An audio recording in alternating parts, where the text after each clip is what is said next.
Oke, izin Pak Ari. Jadi bagaimana untuk kegiatan di pelabuhan Ulee ya Pak? Di penyeberangan kapal cepat ya. Jadi bagaimana Pak?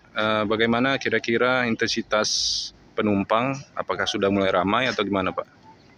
Baik, untuk perkiraan jumlah penumpang di pelabuhan Ulee termasuk atau salah satunya di pelabuhan penyeberangan kapal cepat.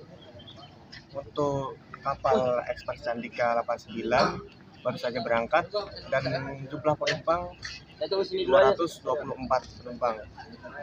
Jumlah ini diperkirakan akan segera melonjak pada 5 hari atau 1 minggu ke depan karena kan liburan Nataru ini.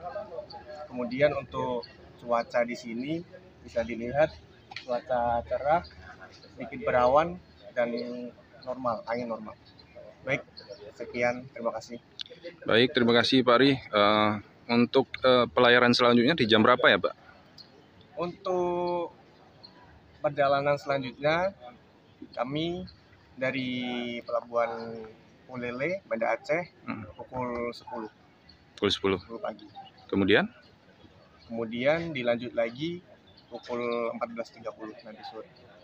Oke, baik. Ulangi 16.30. Ya, siap. Baik. Terima kasih Pak Ari untuk waktunya sudah mau diwawancarai. Mungkin nanti di next kesempatan saya wawancari lagi. Terima kasih Pak. Terima kasih. Terima kasih. Ya.